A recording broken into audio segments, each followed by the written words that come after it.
안녕하세요. 형광펜 성경과 함께하는 성경 공부. 오늘은 요한계시록 9장입니다.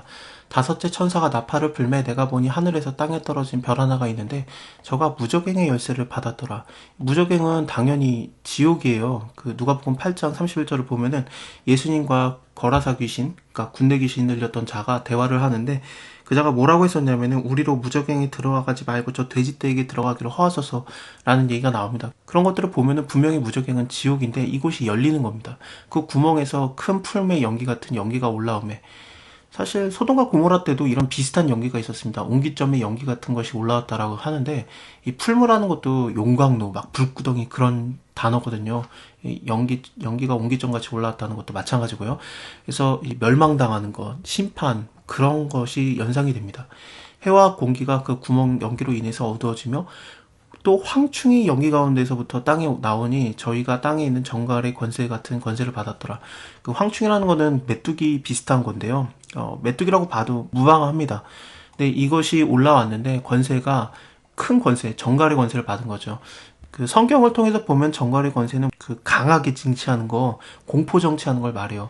솔로몬이 죽은 다음에 르호보암이 왕이 됐을 때 이제 나는 너희의 멍에를 더욱 무겁게 할지라 내 붙이는 채찍으로 너희를 징치하였으나 나는 정갈로 하리라 하소서라고 그 르호보암의 친구들이 이렇게 말하라고 제시를 해줘요. 그래서 백성들한테 이렇게 진짜로 얘기했을 때 우리가 뭐 다윗에게서 뭐 받을 게 있냐 그러면서 북이스라엘 남유다로 나눠지는 계기가 되는데요.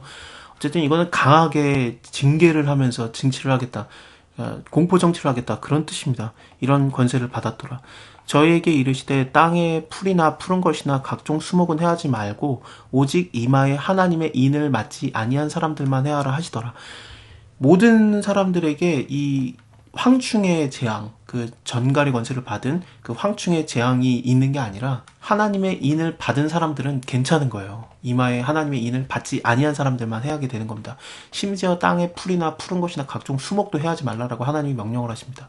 사실 출애굽기 때도 그 이스라엘 사람들과 애굽 사람들을 구별하시거든요. 그날에 내가 내 백성에 거하는 고센 땅을 구별하여서 그곳에는 파리떼가 없게 하겠다. 이로 말미암아 나는 세상 중에 여호와인 줄 너희가 알게 될 것이다라고 하나님께서 말씀하신 적이 있는데요. 출애굽기 때도 세 재앙은 받았었어요. 피 재앙이라든지 개구리 재앙이라든지 티끌 재앙은 이스라엘 사람들도 같이 받다가 네 번째 재앙부터 파리 재앙부터 하나님께서 나누시거든요. 근데 요한계시록을 봐도 이제 네 번째 재앙까지는 만약에 같이 받았다 치면은 근데 다섯 번째 재앙부터는 나누시는 그런 느낌이 있는 겁니다. 이마에 하나님의 인을 받는다는 게 무슨 뜻이냐? 이거는 당연히 14만 4천 명 걔네들을 말하는 건데 그 숫자를 말하는 건 아니었습니다. 충만한 숫자라고 제가 설명을 드렸었죠. 허다한 무리가 각 나라 각 백성에게서 나오고 그들이 흰 옷을 입고 있었다라고 돼 있는데 결국에는 뭐 예수 믿는 모든 세상 사람들을 말하는 거예요. 이스라엘 사람들만 말하는 건 아닙니다. 그들이 인을 가진 자들입니다. 요한계시록 14장을 보면은 예수의 이름을 믿는 자들, 그러니까 어린 양의 이름을 가진 자들, 그리고 아버지의 이름을 가진 자들이라고 나오는데 결국에는 예수 믿는 자들이 이마에 인을 가진 자들이에요. 그러니까 예수 믿으면 다 괜찮아지는 겁니다. 재앙을 안 믿는 사람에게만 임하게 하지 않습니까? 이것을 지금 다섯 번째 나팔을 불 때만 그것을 적용하는가 아니면은 모든 재앙에 적용하는가 그런 그 의견이 있어요. 근데 두 가지 다 좀 설득력이 있습니다. 왜냐하면은 이제 앞으로 나오게 될 건데 단지 그 재앙을 면하는 것뿐만 아니라 상을 주실 것이라는 얘기까지 나오거든요. 11장 정도로 가면요. 그러니까 이거는 계속 이어지는 얘기다라고 보기도 합니다. 어쨌든 그러나 그들이 죽이지는 못하게 하고 해를 받는 사람들, 그러니까 하나님의 인을 맞지 아니하는 사람들이 해를 받게 되는데 그들은 죽지도 못하고 5달 동안에 괴롭기만 하게 하시는데 그 괴롭게 함이 정갈이 사람을 쏠 때처럼 괴롭게 함과 같았더라. 그날에는 사람들이 죽기를 구해도 얻지 못하고 죽고 싶으나 죽음이 저희를 피해가면서 그냥 괴로움만 계속 당하는 겁니다. 황충들, 그러니까 메뚜기들의 모양이 어떠냐면 전쟁을 위해서 예비된 말 같고 그 머리에는 금 같은 면류관과 비슷한 것을 썼으며 얼굴은 사람의 얼굴 같고 또 여자의 머리털 같은 머리털이 있고 이는 사자의 이빨 같고 철 흉갑과 같은 흉갑이 있고 그 날개 소리는 병거의 많은 말들이 전장으로 달려가는 것 같은 그런 소리들이 납니다.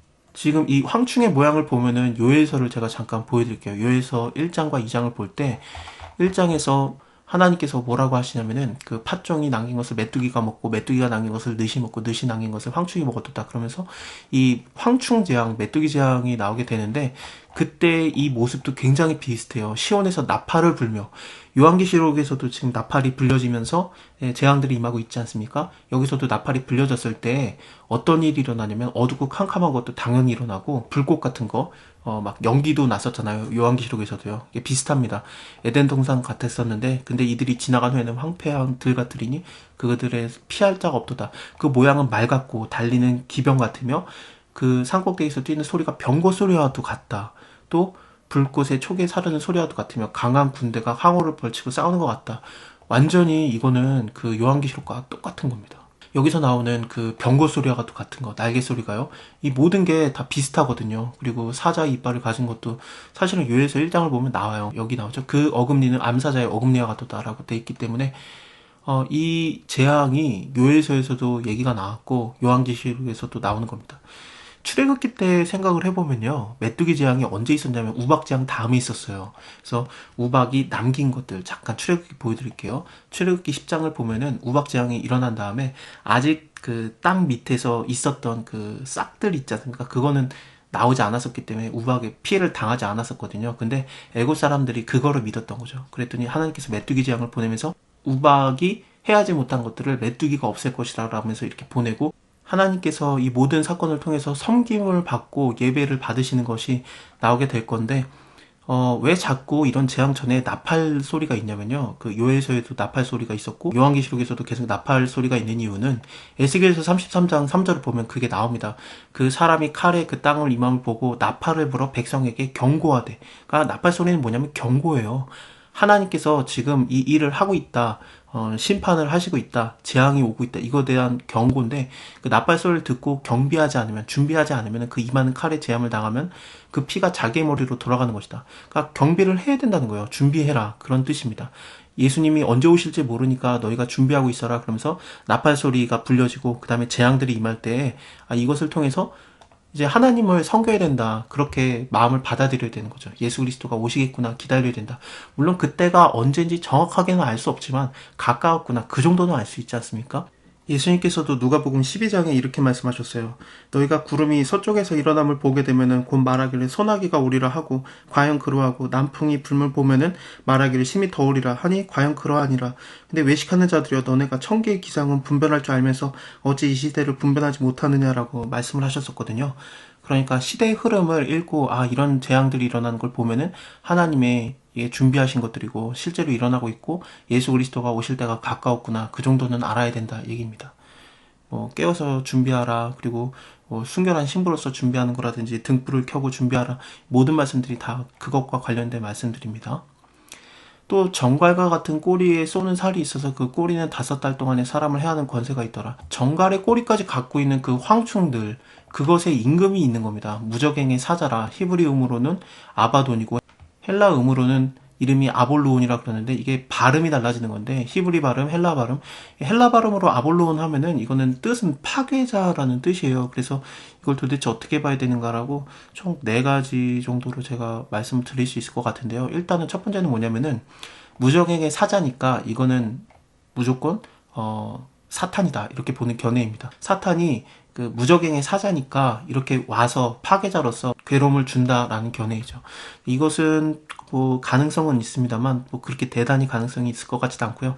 왜냐하면 하나님의 계획하에 다 일어나는 일들을 사탄이 동조할 리가, 물론 하나님께서는 그것도 다 씁니다만 사탄의 그런 생각과 모든 것들을 다 아시기 때문에 그것도 하나님께서 선하게 사용할 수 있습니다만, 지금 이것은 근데 하나님의 허락하에 일어나는 일들이고 무적행도 하나님이 열어준 거잖아요. 그렇기 때문에 이 무적행의 사자는 이 문을 여는 것도 만약에 어떤 천사와 같은 자였다면은 그 하늘에서 떨어진 자라고 나오지 않습니까? 하늘에서 떨어진 별 하나가 무적행의 열쇠를 받았고 그가 열었는데, 이 무적행의 그 관리자처럼 보여지는 어떤 하나님의 사자라고 보는 거죠. 그러니까 무적행 안에 있는 자가 아니라 무적행을 밖에서 막고 있던 자. 그렇게 본다면은 이거는 하나님이 다루시는 영이에요.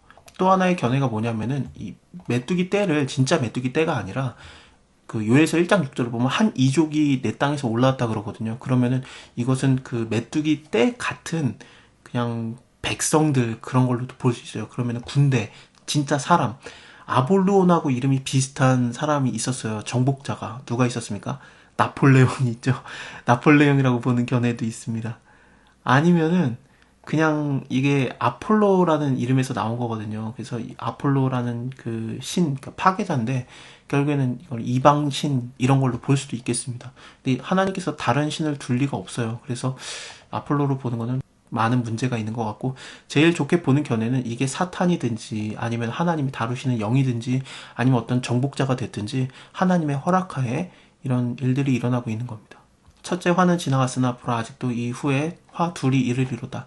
여섯째 천사가 나팔을 부는데 내가 들으니 하나님 앞에 금단 네 뿔에서 하는 음성이 나서 나팔을 가진 천사에게 말하기를 큰 강 유브라데에 결박한 네 천사를 놓아주라 하매 네 천사가 놓였으니 그들이 근년 월 일시에 사람의 3분의 1을 죽이기로 예비한 자들이더라. 요한계시록 16장 12절을 보면은 또 여섯째가 그 대접을 큰 강 유브라데에 쏟음에 강물이 말라서 동방에서 오는 왕들의 길이 예비되더라. 그래서 이 왕들이 지금 점령하러 오는 것 같은 느낌이 있거든요. 그리고 마병대의 수가 2만 곱하기 만이니까 2억이에요. 그래서 2억이다.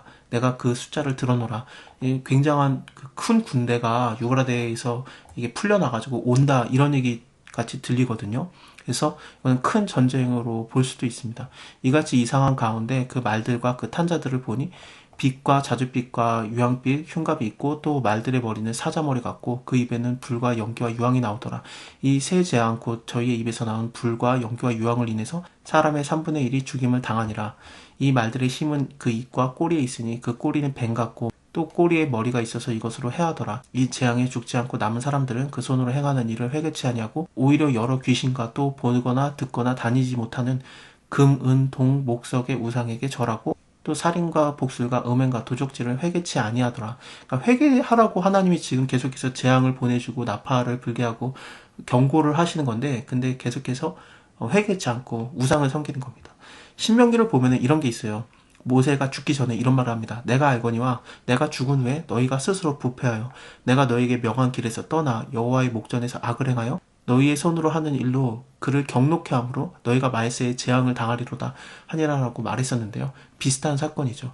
그리고 예수님께서 뭐라고 하냐면 내가 그에게 회개할 기회를 주었는데 그가 그 음행을 회개했고자 아니하는도다라고 그 일곱 교회 얘기를 하실 때 메시지 전해주실 때 이런 말이 있었습니다. 그래서 하나님이 이런 재앙들을 주시는 이유는 회개하라고 경고를 하시는 거지 완전히 다 죽여버리겠다 그런 뜻은 아닙니다. 자, 오늘은 여기까지 보고요. 다음에 그 마지막 천사가 나팔을 부는데요. 그거 볼게요. 감사합니다. 다음에 뵙겠습니다.